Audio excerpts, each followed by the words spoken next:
Hi, I'm Chris Vavra. I'm the Web Content Manager for CFE Media and Technology. I'm here live at Honeywell Connect in Dallas to learn the latest and greatest about digital transformation, cybersecurity, sustainability, and more. And I have the pleasure today to talk with Sunil Pandita, the VP and GM of Cybersecurity and Connected Industries at Honeywell. Welcome. Thank you, Chris. Pleasure to meet you. Yeah, likewise. And so my first question is, how's the show going for you, you think, so far? I love it. It's a unique opportunity to have 200 plus customers that we have, which are focused on digital transformation. We have 45 partners that help us serve those customers on a day-to-day basis. We have customers from every continent, and we are now showcasing our latest and greatest innovation. Yeah. Innovation around software, innovation around AI that affect the control system quite a bit. Very much tied to it, and that's really, really exciting for me. Yeah, and digital transformation has gone through so many iterations and transformations, you pardon the pun, in the last couple of years. And, since the last Connect to this one, what has been the biggest evolution in digital transformation, would you say? Yeah. I'd say three things are happening, at least for the industries that I serve, which is the industrial sector. First is the rise of AI. Gen AI has really caught the attention. Yeah. And so a lot of energy is going into what does it mean for our control systems.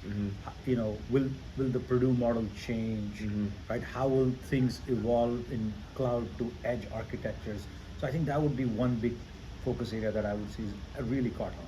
Second big thing that has happened between last year and this year is we used to think about cybersecurity, sustainability, and digitization as three things, and it has all become one. Right. Because what we have said is, look, for you to be sustainable, you need to measure near real time. Yeah. What are you producing? What are you consuming? And so digitization is a critical part. Yeah. You can't have operations that are great if they're not cyber secure, because the amount of risk you're carrying is Right. too much. So they've kind of coalesced together, which we call intelligent autonomous. And the third big thing is the focus on the people in the industrial sector. Because a lot of customers are now coming and saying the new generation of talent consumes information differently. They think about a job differently. Yeah. Right? And so and a lot of their knowledge is trapped in folks that have been with them for a while. So they're getting nervous about how are the plants going to operate with some of their best SMEs all over the place. So those are three big shifts, I would say. It was interesting you talk about, everything kind of becoming one entity. I've heard that, kind of as a digital thread, if you will, where it's kind of like, it's an infinite loop. Correct. Everything feeds into one another and everything builds off of one another. From the IT, OT side, the people and the technology, it all has to come together. It all has to feed off of one another. And we've definitely been seeing a lot of that, and now the rise of AI, generative AI, which was mentioned more than once during the seminars this morning. Yes. That does seem to be where things are heading next. And what do you think that's going to mean for manufacturers? I mean, to be honest, whatever I say will look super myopic in 3 to 5 years from now. Sure. Right? Yeah. But at the risk of being, myopic, I'd say is, I'm a computer science graduate and spent a lot of energy in artificial intelligence and neural networks. And I've seen the development that has happened, especially with the advent of AI 3.0 and now Gen AI. I feel there are a few things that are fundamentally different. So let me tell you my perspective. Okay. Today, if I look at a distillation column and I look at a reflux drum, I was able to tell what is the correlation between the two, right? Yeah. But I wasn't able to tell what happens if I take the reflux drum and turn it over 50% or 100%. What happens to my distillation column? Said in a different way, I could not do a causal relationship. Right. To do a causal relationship, I needed a very experienced subject matter expert who would run some models and tell me, okay, this is what we should do. Then the message would be passed to an operator, and the operator would find optimization. Right. What is unique about Gen AI is it can actually find causality from the data, Right. not just pattern recognition, but what causes what else. And that to me is path breaking. Yeah. Imagine the signal you got from the experienced SME, you got from something called AI or Gen AI that you can converse with. in natural language. Now, obviously, you still have an operator, but you may not need that seasoned operator at the site all the time. Right. I- Imagine what that would do to our industry, Yeah. and that's the power. It was said that this is the kind of thinking or the kind of power that a human, it's beyond our capabilities, or we don't have like the mental tools right now to really kind of think in this way like a generative AI can. So it'll be interesting, in the coming years to see what that means as far as productivity, but also where this will take us, on a day-to-day, month-to-month, year-to-year level, I think, as well. Absolutely, absolutely. And look, you mentioned it already.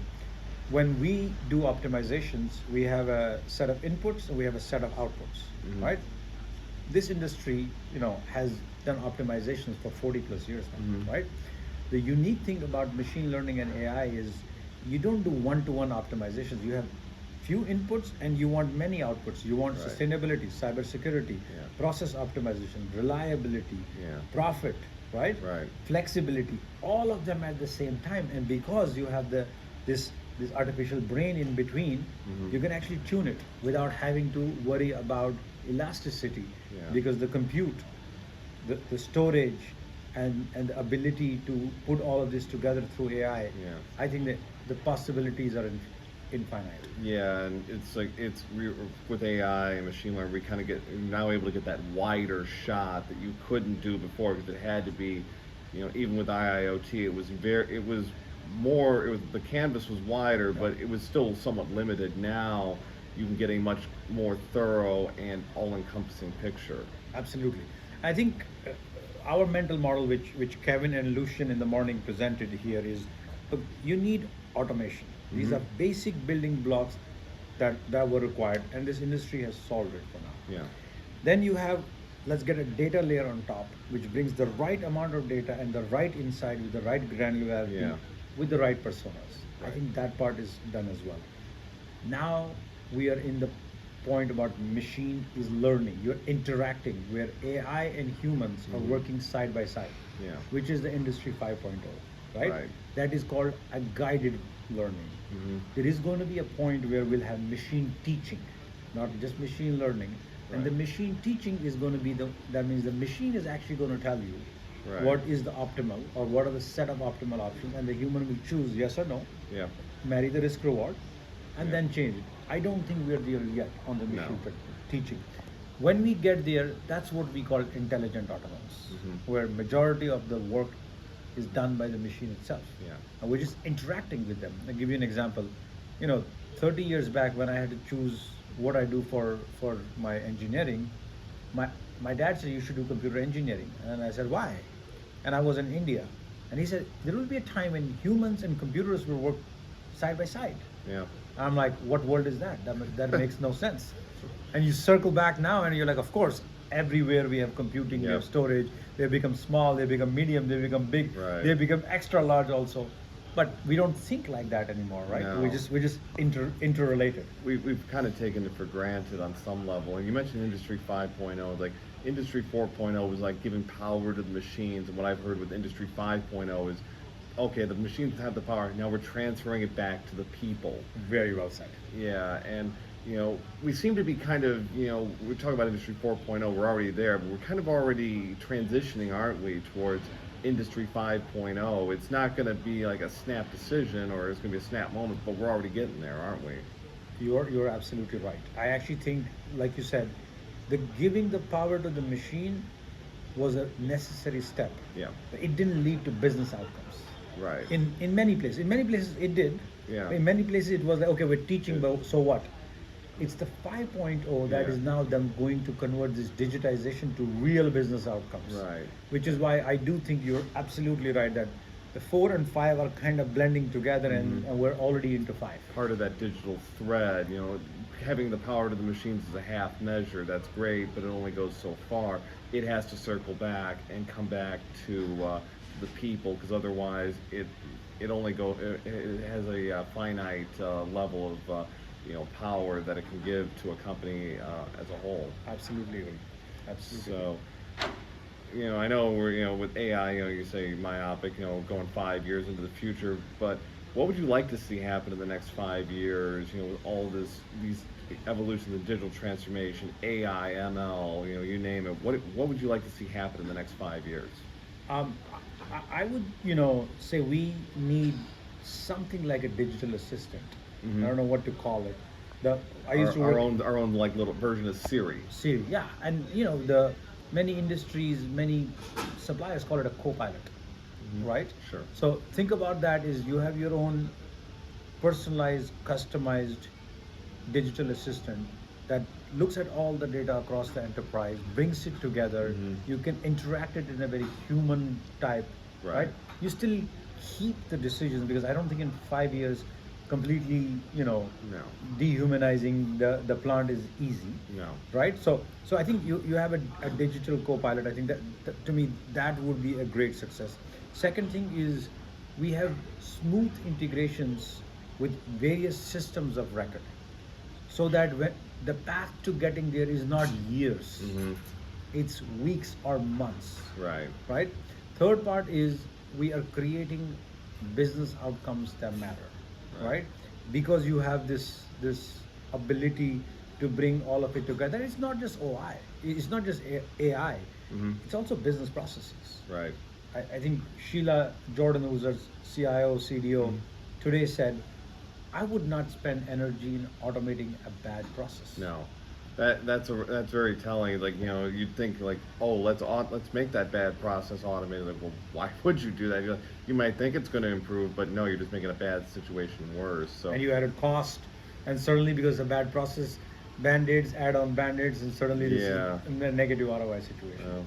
well, it's going to be exciting the next few years, and we're already starting to see it. But I'm interested to see what that next evolution is. Yeah. So One more thing we didn't talk about, which is probably not just digital only, but more actually functional in nature, is energy transition, right? Yeah. Electrification is happening.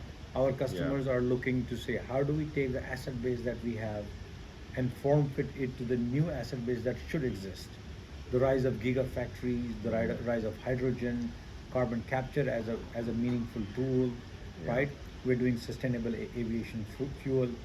How will digital evolve to in a world where not everything is hydrocarbon based, and not everything is based out of you know energy sources that we know today, frankly, because this push is actually going to fundamentally change how we think about energy. But I do think, in my mind, there's three principles that apply. One, the world needs more energy and products, not Right. less. It needs it at a lower cost per unit, and it needs to be more sustainable. right, and those three, as we'll probably be working hand in hand as we go forward. So it'll be interesting to see how what that looks like in the next few years, and with this push towards net zero, and the push from the governments and companies are really driving this home. So it'll be interesting to see as we move toward 2050. Net zero is supposed to be the target. We'll see what that looks like and what that means for us. I agree. There is high variance from one customer to another on Sure. what that actually means. Yep. There's also a big variance of why people doing it, right? So I'll tell you my top three reasons, and they're not comprehensive. Yeah. First is obviously a lot of people do it because it's the right thing for the environment. Right. Right? They are passionate about the environment. Sustainability is an important part. They want to leave the planet in a better place where then they got it. Right. Understood, got it. Second is a lot of people are actually looking at not just the first lever, but also making it economically viable. For Right. example, if you consume less energy, not only is it good for the environment, it's also good for the bottom line. Right. And so people are also figuring out, okay, if this is a way for us to transform, how do we use the grids better? How do we use consumption better? What patterns should we be looking at? Yeah. The third thing, which is another interesting thing, is, like in our control systems, new generation is a bit different, right? Performance is driven by people, and people are driven by purpose. And so a lot of people are also doing it because this is a way for them to go attract the new best talent. Because when you go to a MIT or a Harvard or a big university, you go there and you say, I want to be the green mine. I want to be the net zero refinery or a control system Yeah. that is net zero. It and I want the new talent to be charting that path over the Right. 3 year, 5 year, 20 year period. Allows them to attract the right amount of talent as well. The next wide shot. So, well, thank you very much, Sunil. It was really great. Look forward to seeing what's happening in the next 5 years. So, thank you for sharing your insights today.